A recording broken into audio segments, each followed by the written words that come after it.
Memeng ko dyan. Hello, hello, hello. Kumusta kayong lahat dyan, guys? So, ayan. No, panibagong araw, panibagong vlog na naman tayo, guys. Kung nakikita nyo, andito kami ngayon sa taas ng bundok. Andito kami ngayon sa taas ng bundok kung saan wala masyadong mga tao, guys. Kasi ngayong araw, susubukan natin itong mga hawak ko ngayong ito yung slingshot ni Ben. Ayan, susubukan natin paputukin to ngayon. Ayan, para lang siya guys, tirador. May lang siya guys, lalagyan lang din ng bala. So, yun, mas pinaganda lang siya sa tirador. Ang tawag dito guys ay slingshot. At ito naman isa ay kay Kuya Kabagyo. Ayan, ginagamit sa amin ni Kuya Kabagyo itong airgun. So, ayan, ginagamit to ni Kuya Kabagyo pag fishing niya. So, ayan, try natin guys kung kaya ni Kamemeng gamitin, paputukin, at iasinta ang mga kagamitan na ito. So, let's go guys. Samahan nyo ako. Mag-firing tayo ngayon. Firing. Let's go!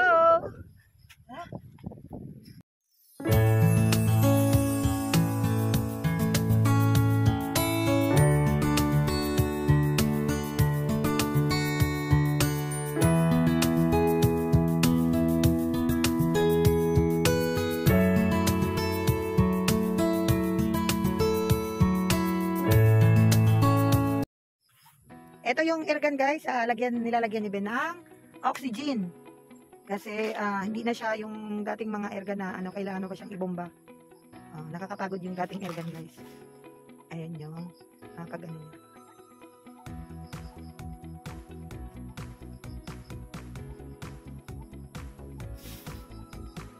Ako, hindi ko pala kayang ilagay yan guys.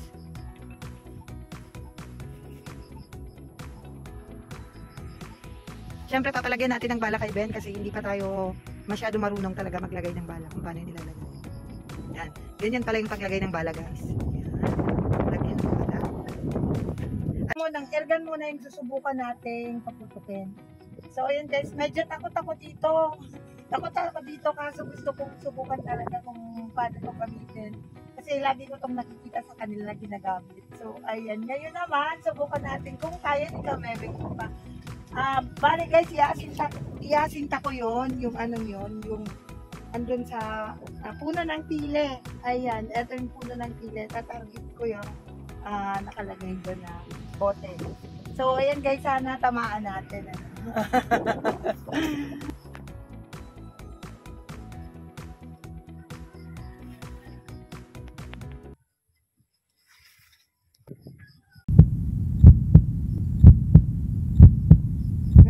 Sige. Ibo ko lang.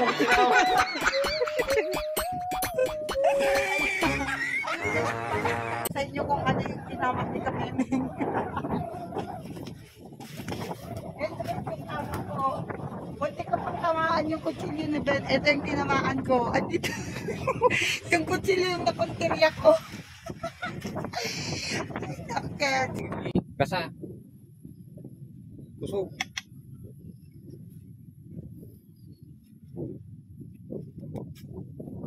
Ayan.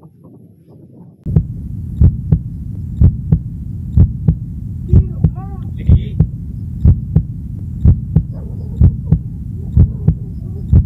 Tubig ang patamaan mo.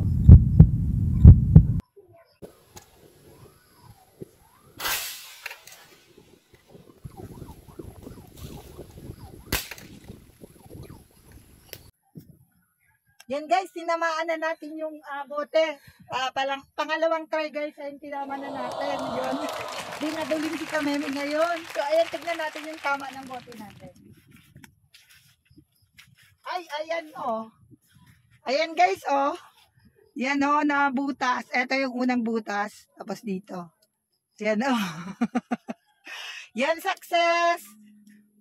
Yan yung tama, diba?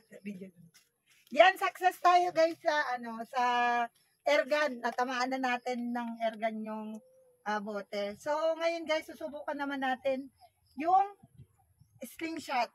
Yung parang tirador lang. Yun, parang mas madali lang yun, kaya natin yung guys paputokin. So, yun guys, let's go. Try ulit natin yung slingshot. Galing ni Kamemeng, natuto na ako. Diba? First time kong sumubok nito. Ayan. Medyo malapitan lang yung shot natin. Pero at least, tinamaan natin yung ball. So, ito naman yung slingshot guys. Ayun yung bala ng slingshot. Parang bullet din siya. So, yun ipapalagay natin kay Ben kasi hindi pa tayo marunong yung maglagay ng bala. So, yun ilalagay dyan. Tapos, isasabit dyan. Isasabit siya dyan. Ayan. Tapos, ano guys, may ano siya, may laser. Ayan, may laser siya guys. Ayan, may ilaw. So, mas madali siya kasi ita-target mo lang doon sa target mo yung laser. O, ayan, pwede na siyang ano, pwede na siyang pumutok. Yan guys, ito namang slingshot ang itry natin guys. So, ayan, parang mas madali lang to. Ito yung kay Ben na nabili niya online. So, ayan, tingnan natin kung marunong din tayong gumamit ito. Okay. Buyod bataas. Naglalakad na.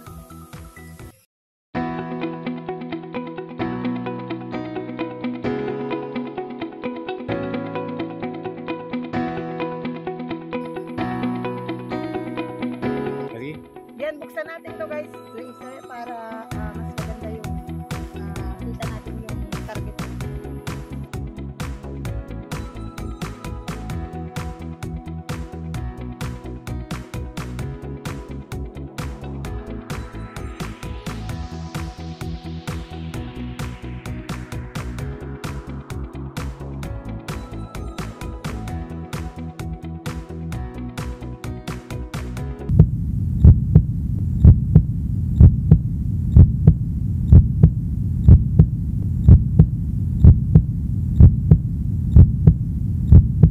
Lagi.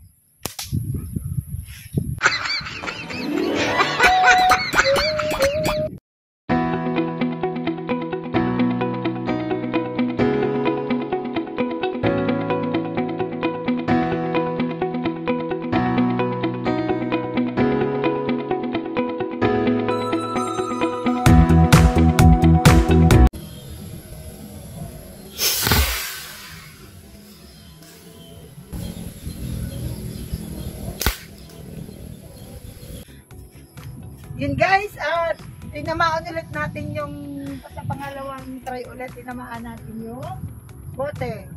So ayun guys, napi naman ako kasi kahit pa paano natututo tayo ng pakonti-konti. And guys, tingnan natin yung tama naman ngayon ng bote.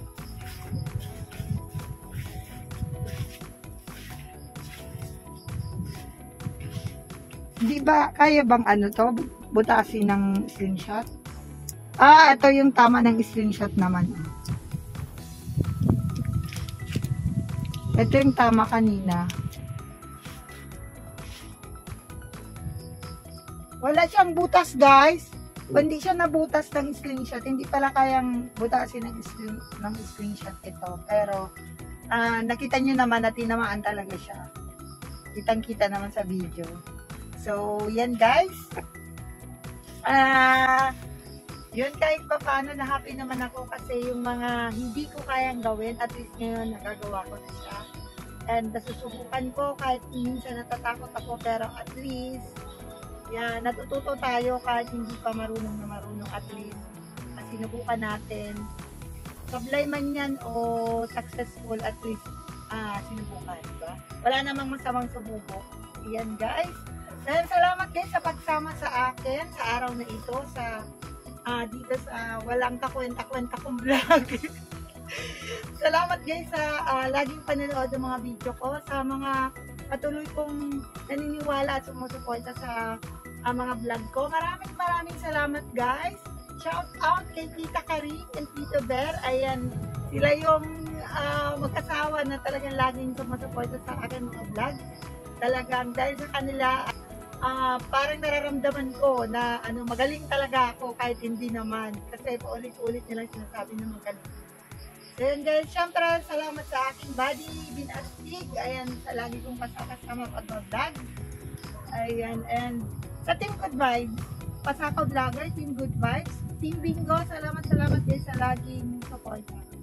Thank you for watching. Bye! Yan guys, after ko mag-vlog, ayan, subukan naman natin si Ben ngayon. Ayan, nag-set up siya ng, ng itatarget niya. Ang ginawa niya dyan, ang tatarget niya dyan ay, dalanghita, dalandan. So, yun yung itatarget niya at itlog. Kasi, magaling na yan si Ben eh. Ayan. Magaling na yan si Ben, kaya yun na yung, itatarget niya. Yan, sobrang panis naman ako guys kay Ben. Ang galing niyang umasinta. So, yun yung niya, dalandan.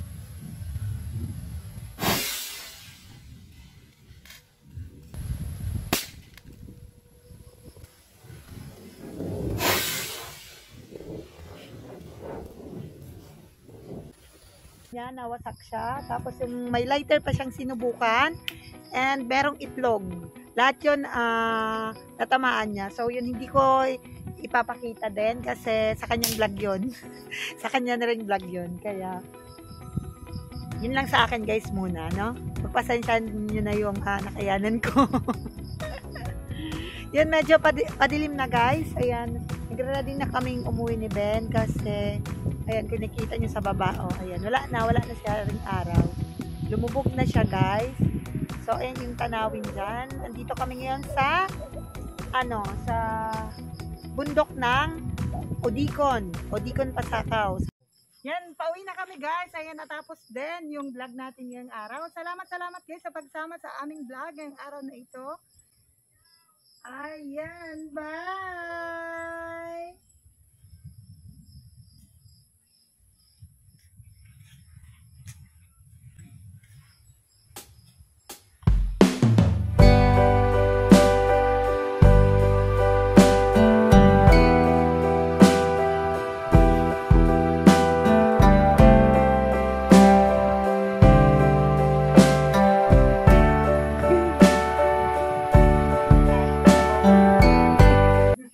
Ya, salamat ya.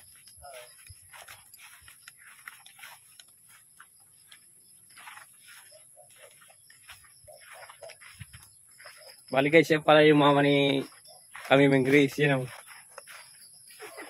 kumakain ng damo.